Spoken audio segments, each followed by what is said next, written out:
Good evening बच्चों आज का यह वीडियो मेरा रिक्वेस्टेड है और ये काव्यांश है। काव्यांश स्पष्टीकरण है।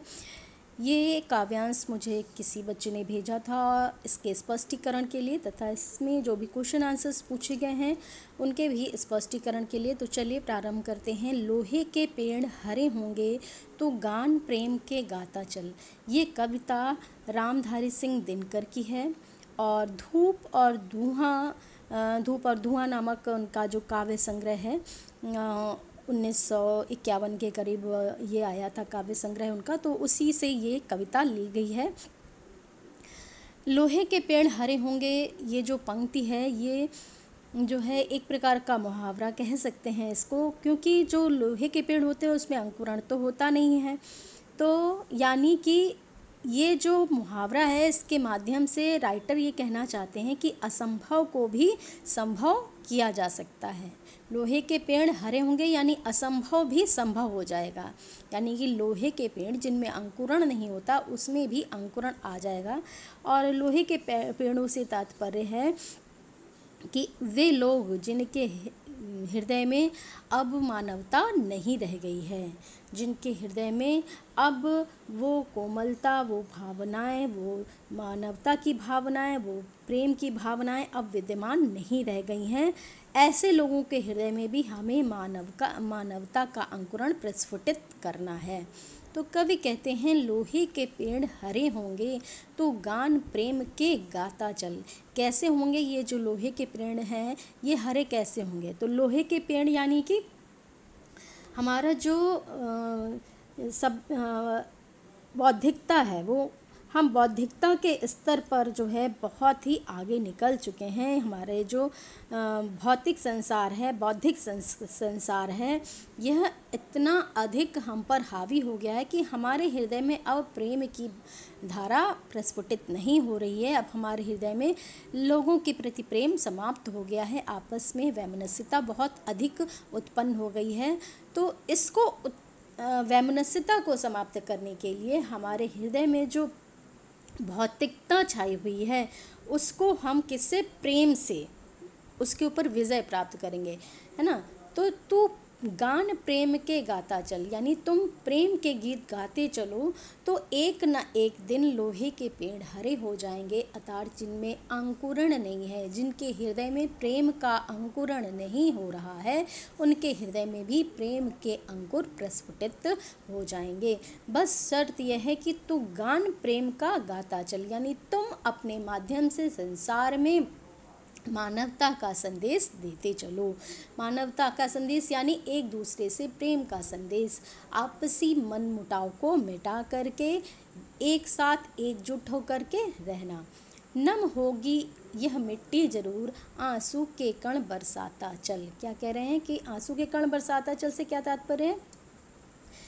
कि हम अपने आंसुओं से, आंसू मतलब हम जब दूसरों के दुखों को देख करके हमारे हृदय में भी करुणा उत्पन्न होगी, दूसरों को दुखी देख करके हम भी द्रवित हो जाएंगे, तो नम होगी यह मिट्टी ज़रूर। यानी ये जो प्रकृति है, यानी हमारा जो नेचर है, हमारा जो आज समाज में लोगों का जो व्यवहार है वह ज़रूर बदलेगा। जो कठोर व्यवहार हो गया है, जो कठोर मानसिकता हो गई है, वह ज़रूर एक ना एक दिन नम होगी। उनके हृदय में भी प्रेम प्यार उत्पन्न हो जाएगा। सिसकियों और चीत्कारों से जितना भी हो आकाश भरा, कंकालों का हो ढेर, खप्परों से चाहे हो पटी धरा।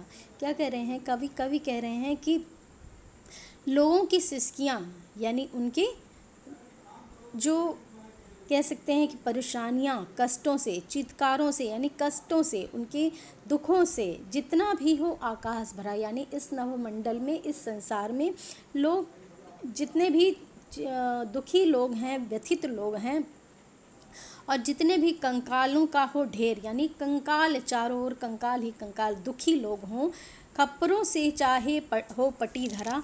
खप्पर मीन्स होता है ये जो सर होता है ना, उसको बोलते हैं ना खप्पर।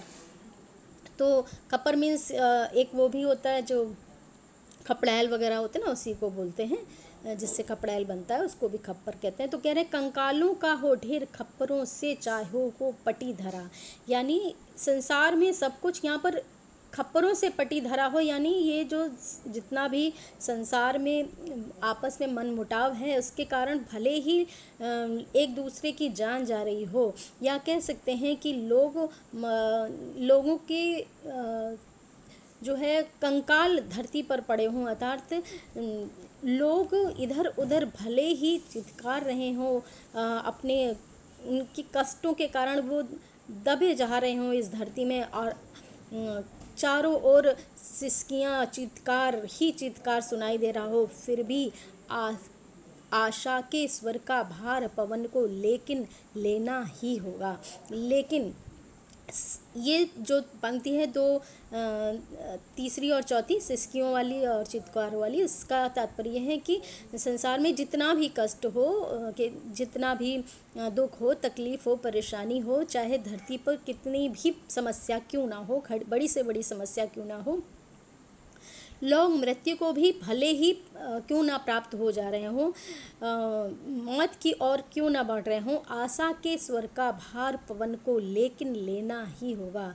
लेकिन ये जो पवन है, पवन क्या होती है? पवन कभी रुकती नहीं है। पवन रुक जाएगी तो क्या होगा? धरती पर जीवन ही समाप्त हो जाएगा।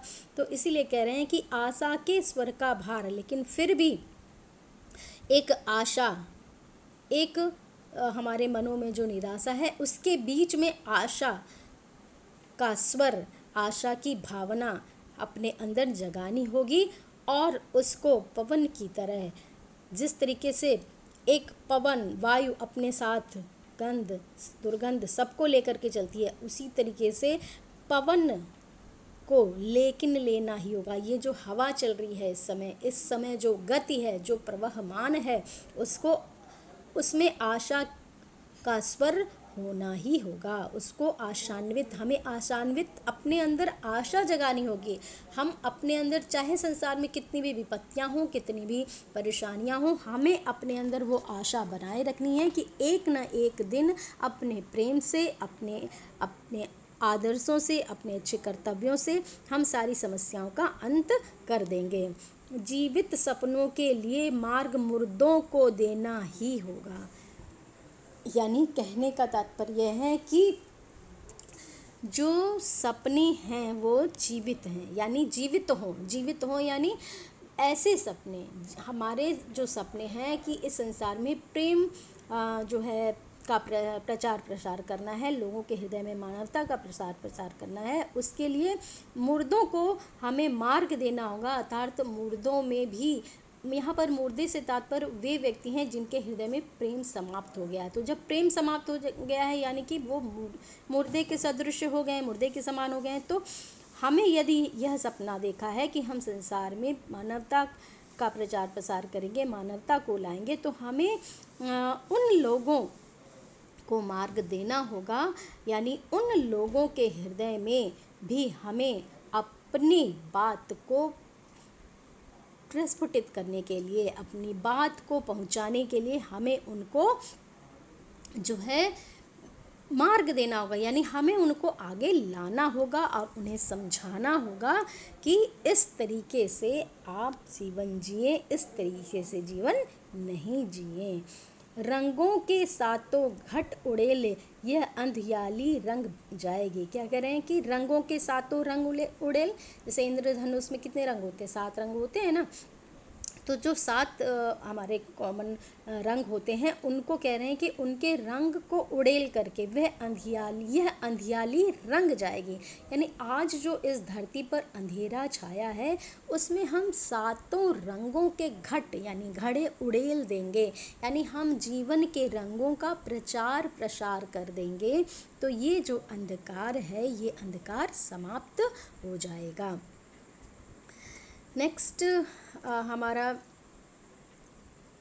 पार्ट है इसका, उषा को सत्य बनाने को जावक नभ पर चितराता चल।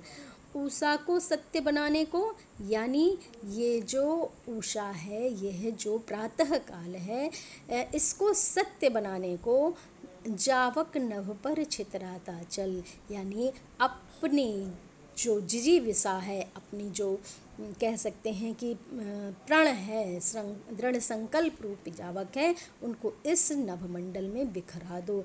यानी कि जो हमारा प्रकृति का चक्र है वो चक्र सत्य है, शाश्वत है, यानी कि मानवता ही इस धरती का कह सकते हैं कि मूल उद्देश्य है इस जीवन का। तो उसी को सत्य बनाने के लिए हमें नई किरण को सत्य बनाने के लिए क्या करना होगा, जावक रूपी अपने सिद्धांतों को इस नभमंडल पर छितराना होगा।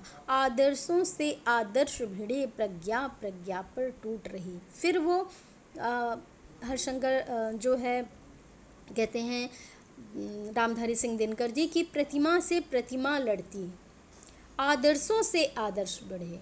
यानी आज का जो समय है इसमें जो है हम मानवता का के प्रचार प्रसार की बात कर रहे हैं, और ऐसे में यहाँ पर जो मानवता के ही आगे ले जाने वाले हैं, मानवता को ही आगे बढ़ाने वाले हैं, उनमें से भी कुछ लोग ऐसे हैं जो अपने आदर्शों और सिद्धांतों के घमंड में चूर हैं और एक दूसरे से आपसी वैमनस्य करते रहते हैं। प्रज्ञा प्रज्ञा पर टूट रही, यानी जो बुद्ध लोग हैं, जो बुद्ध लोग से तात्पर्य यानी जो ज्ञानी लोग हैं, वो ज्ञानी लोग दूसरे ज्ञानी लोगों का खंडन कर रहे हैं। यानी जो बुद्धिमान हैं वो भी आपस में टकरा रहे हैं। जो अपने आदर्शों और सिद्धांतों पर चलते हैं वो दूसरों के आदर्शों सिद्धांतों को काट रहे हैं। जो थोड़ा सा बुद्धिमान है, जो ज्ञानी वर्ग है, वो अपने ही जैसे दूसरे लोगों पर धावा बोल रहे हैं, उन पर प्रहार कर रहे हैं, उनको नीचा दिखा रहे हैं। प्रतिमा प्रतिमा से लड़ती है। प्रतिमा मीन्स क्या, हम जो मनुष्य हैं वो क्या हैं, ईश्वर की बनाई हुई प्रतिमाएं हैं। तो प्रतिमा प्रतिमा से लड़ती है, धरती की किस्मत फूट रही। यानी उस वर्तमान परिस्थिति का वर्णन करते हुए कवि कहते हैं कि आज का समय ऐसा है कि प्रतिमा प्रतिमा से लड़ती है। आज लोग एक दूसरे से वैमनस्यता रखते हैं, एक दूसरे से विद्वेष की भावना रखते हैं, और ये धरती की किस्मत फूटने जैसा ही है। यानी इस धरती ने जिनको जन्म दिया है वही आपस में लड़ रहे हैं। जो यह धरती अपने कार्यों के द्वारा यह दिखाती है, यह दर्शाती है कि अच्छा बुरा सबको अपनाओ, है ना। कहते हैं ना, धरती माँ का विशाल हृदय होता है, लेकिन आज लोगों का हृदय कैसा हो गया है, क्षुद्र हृदय हो गया है। तो कह रहे हैं, इसीलिए कवि कहते हैं कि धरती की किस्मत फूट रही है कि हम आज आपस में लड़ रहे हैं। आवर्तों का है विषम ज्वाल। आवर्त मीन्स होता है भंवर, यानी भंवरों का जो भंवर, आज भंवर में फंस गए हैं हम। किसमें फंसते जा रहे हैं, भंवर में फंसते जा रहे हैं। आवर्तों का है विषम जाल, निरुपाय बुद्धि चकराती है। और हमारी जो बुद्धि है वो उसमें हमें समझ में नहीं आ रहा है कि हम क्या करें। निरुपाय, वह निरुपाय हो गई, बिना उपाय के, कोई उपाय नहीं रह गया है। हम ऐसे आज भंवर जाल में फंस गए हैं कि कोई भी उपाय हमें उस भंवर जाल से निकाल नहीं पा रहा है। हमारी बुद्धि काम नहीं कर रही है। विज्ञान यान पर चढ़ी हुई सभ्यता डूबने जाती है। यानी आज हमने भले ही वैज्ञानिक प्रगति कर ली हो कितनी भी, किंतु आज हमारी सभ्यता डूब रही है। यानी हमारे जो संस्कार हैं, हमारी जो परंपराएं चली आ रही हैं, वो सभी हम आज भी अपनाते जा रहे हैं। वे ऐसी सभ्यता क्या, हमारी जो समस्याएं हैं, उन समस्याओं में ये जो एक विज्ञान के मार्ग पर हम जो आगे बढ़ते चले जा रहे हैं, उन समस्याओं में उसने और अधिक बढ़ोतरी कर दी है, उसको कम नहीं किया है, बल्कि और अधिक बढ़ गए। क्यों? क्योंकि हमारी जो सभ्यता है, हमारी जो संस्कृति है, हम उसे भूल रहे हैं। जब जब मस्तिष्क जयी होता, संसार ज्ञान से चलता है। कहते हैं कि जब जब मस्तिष्क जयी होता, मस्तिष्क मतलब हमारी बुद्धि, जब जब हमारी बुद्धि होती है वो जब हावी होने लगती है तो संसार ज्ञान से चलता है। तब संसार में ज्ञान का ही सहारा लिया जाता है। शीतलता की है राह हृदय, तो यह संवाद सुनाता चल। और इन दोनों पंक्तियों को रिलेट करते हुए देखिए कि कहते हैं कि जब बुद्धि अपना वर्चस्व स्थापित करना चाहती है तो जो विवेक होता है, ज्ञान में जो विवेक होता है, उसी से काम हमें लेना पड़ता है। बुद्धि तो वह तिकड़म लड़ाती है, वह जो है संसार में कह सकते हैं कि अपने वर्चस्व को बढ़ाने के लिए व्यक्ति अनेक प्रकार की बुद्धि युक्तियाँ लगाता है, लेकिन ज्ञान जो है उस बुद्धि पर विजय प्राप्त करता है। ज्ञान मीन्स भी बुद्धि हुआ, लेकिन यहाँ ज्ञान मतलब अर्थ है विवेक, लेकिन बुद्धि के साथ यदि विवेक हो तभी इस संसार में जिया जा सकता है, तभी इस संसार में रहना सफल है। तो इसीलिए कह रहे हैं कि जब जब मस्तिष्क जयी होता संसार ज्ञान से चलता है, यानी संसार में विवेक से ही चला जा सकता है। ये संसार विवेक बुद्धि से ही चलता है, सिर्फ बुद्धि से नहीं बल्कि विवेक बुद्धि से चलता है। शीतलता की है राह हृदय तू यह संवाद सुनाता चल। फिर क्या कह रहे हैं कि शीतलता की है राह हृदय, यानी हमारी हृदय में जो प्रेम है ना, वही हमें शीतलता के मार्ग पर ले चलता है। यानी हृदय क्या होता है, हृदय में प्रेम की भावना होती है। मस्तिष्क किसका उपयोग करता है, बुद्धि। मस्तिष्क यानी बुद्धि, हृदय यानी प्रेम। तो शीतलता की है राह हृदय, यानी हमारे हृदय में जो प्रेम होता है उसी से हमें शीतलता प्राप्त होगी। यानी हम यदि चाहते हैं संसार में शांति हो, सुख हो, शीतलता हो, तो उसके लिए हमें अपने हृदय में प्रेम की भावना रखनी होगी, एक दूसरे के प्रति प्यार की भावना रखनी होगी।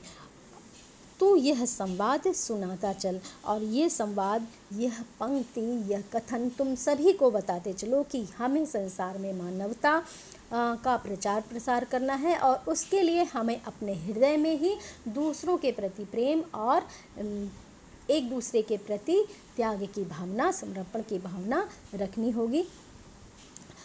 और कवि इस और भी कविता और भी लंबी है, लेकिन चूंकि यहाँ पर ये पद्यांश रूप में इतनी ही कविता ली गई है, तो आई होप स्पष्टीकरण समझ में आया होगा। ठीक है, तो अब देखिए हमारी ये जो कविता है, इस कविता के आधार पर कुछ क्वेश्चंस दिए हैं।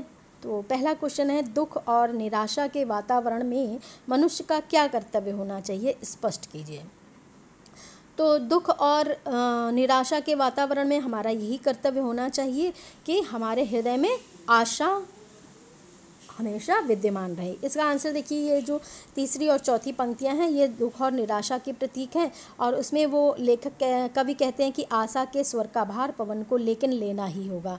तो वही कह रहे हैं कि दुख और निराशा के वातावरण में मनुष्य का ये कर्तव्य होना चाहिए कि वह अपने हृदय में आशा के स्वरों को स्थान दे, आशा को बनाए रखे, आशा कभी भी मिटने ना दे। यानी वो सदैव यह सोचे कि एक ना एक दिन ये दुख, ये परेशानियाँ, ये कष्ट, ये सभी समाप्त हो जाएंगे। लोगों के हृदय में पुनः मानवता की भावना का संचार होगा, लोग सुखी होंगे, एक दूसरे के खून के प्यासे नहीं होंगे, बल्कि एक दूसरे के लिए उनके मन में करुणा, त्याग, प्रेम की भावना का प्रचार प्रसार होगा। तो इसलिए कवि कहते हैं कि दुख और निराशा के वातावरण में मनुष्य का यह कर्तव्य होना चाहिए कि वह अपने हृदय में आशा की भावना को सदैव जागृत रखे। नेक्स्ट क्वेश्चन है, प्रेम की भावना से इस बौद्धिक संसार पर विजय पाई जा सकती है। यह भाव किस पंक्ति से व्यंजित हो रहा है, यानी ये भाव किस पंक्ति में आ रहा है। ठीक है, इस प्रेम की भावना से किस भौतिक संसार पर विजय प्राप्त पाई जा सकती है। तो देखिए, ये हमारी पहली ही जो पंक्ति है उसी से स्पष्ट हो रहा है कि ठीक है। और हम देख लेते हैं कि इसमें और भी पंक्तियाँ देख लेते हैं। ये हमारा जो ये वाली पंक्ति है कि शीतलता की है राह हृदय तू यह संवाद सुनादा चल, प्लस साथ साथ में एक और ये पंक्ति है, लोहे के पेड़ हरे होंगे तू प्रेम तो गान प्रेम के गाता चल। ये वाली जो पंक्ति है, इसमें प्रेम की भावना से इस भौतिक संसार पर विजय पाई जा सकती है। ये भाव पूरी तरह से स्पष्ट है, क्योंकि देखिए इसमें दिया है पहली पंक्ति में कि लोहे के पेड़ हरे होंगे, यानी कि ये जो भौतिक बौद्धिक संसार है, इसमें प्रेम का अंकुरण होगा। तो प्रेम की भावना से होगा, तो इसीलिए कह रहे हैं कि तू गान प्रेम के गाता चले। तो प्रथम जो पंक्ति है वो उसमें यह भाव व्यंजित हो रहा है। तो इसका आंसर ये होगा कि प्रथम पंक्ति में, और फिर पंक्ति लिख देंगे आप, यह भाव व्यंजित हो रहा है, ऐसा कर देंगे। उसके पश्चात नेक्स्ट है उषा को माफ़ करिएगा, क्वेश्चन पढ़ना है मुझे। नम होगी यह मिट्टी जरूर कहकर कवि किस ओर संकेत कर रहा है? तो नम होगी यह मिट्टी जरूर कह कर के कवि संकेत कर रहा है। देखिए मिट्टी में क्या होता है, मिट्टी मीन्स वह भूमि जिसमें आपको खेती करते हैं, परिश्रम करते हैं। तो खेती और परिश्रम कैसे होता है? हमारी मेहनत से होता है। जब हमारा परिश्रम का पसीना चूता है तो धरती नम होती है ना। यानी कि हमारी ये जो धरती है, यानी यहाँ पर धरती मतलब तात्पर्य है वे उन मनुष्यों के हृदय जिनके मन में अभी वैमनस्यता है, जिनके मन में प्रेम नहीं है। तो उसी के लिए कह रहे हैं कि नम होगी यह मिट्टी ज़रूर, यानी जो मिट्टी अभी ऊसर है, बंजर है, जिसमें प्रेम का अंकुरण नहीं हुआ है, उसमें एक दिन यह प्रेम का अंकुरण होगा, वह मिट्टी भी नम हो जाएगी, उसमें भी कोमलता आ जाएगी। तो कवि इस ओर संकेत कर रहा है कि जिन लोगों का हृदय कठोर है उनके हृदय में भी प्रेम की भावना उत्पन्न हो जाएगी। नेक्स्ट क्वेश्चन है लोहे के पेड़ किसके प्रतीक हैं? तो लोहे के पेड़ जो हैं वो भौतिक बौद्धिक संसार का प्रतीक हैं, है ना। तो लोहे के पेड़ क्या होता है? लोहे के पेड़ मतलब ऐसे पेड़ जिसमें जो प्राकृतिक रूप से पेड़ नहीं है, आर्टिफिशियल है, कृत्रिमता है जहाँ पर। तो मैंने आप लोगों को पहले ही बताया कि लोहे के पेड़ मतलब जिसमें अंकुरण ना हो, और ऐसे पेड़ों को हरा होने के लिए बोल रहा है, यानी असंभव को भी संभव करने की बात कर रहा है। तो लोहे के पेड़ किसके प्रतीक है? लोहे के पेड़ जो है भौतिक बौद्धिक संसार के प्रतीक हैं। आंसर आपका यही हो जाएगा क्योंकि 1 नंबर का है ना। और चाहे तो आप और डिटेल में इसका आंसर लिख सकते हैं कि लोहे के पेड़ जिसमें कि अंकुरण नहीं हो सकता है, अर्थात असंभव सी बात है ये। तो यहाँ पर लोहे के पेड़ों से तात्पर्य भौतिक बौद्धिक संसार से है, और इस भौतिक संसार जिसमें कि मानवता का अभाव है उससे है ना। इस तरीके से भी डिटेल में लिख सकते हैं। तो नेक्स्ट है हमारा क्वेश्चन सभ्यता शब्द से प्रत्यय अलग कीजिए। तो सभ्यता शब्द से प्रत्यय अलग करेंगे तो हम ता प्रत्यय आएगा। प्रत्यय जैसा कि आप लोगों को स्पष्ट है, प्रत्यय बाद में जुड़ता है, शब्द के पश्चात जुड़ता है। प्रत्यय वे शब्दांश होते हैं जो शब्दों के पश्चात जुड़ते हैं। तो यदि सभ्यता से शब्द हम अलग करते हैं तो सभ्य आता है और उसमें ता प्रत्यय जुड़ता है। तो जब हम प्रत्यय अलग करेंगे तो हमें सभ्य और ता अलग अलग करके लिखना होगा। आपका आंसर कंप्लीट हो जाएगा। आई होप आपको यह कविता स्पष्टीकरण समझ में आ गया होगा। यदि समझ में आया है तो कमेंट बॉक्स में कमेंट ज़रूर कीजिए, और इसके अतिरिक्त अन्य किसी भी पद्यांश का या गद्यांश का आप वीडियो चाहते हैं तो मुझे कमेंट या व्हाट्सएप ज़रूर कीजिएगा। बहुत बहुत धन्यवाद।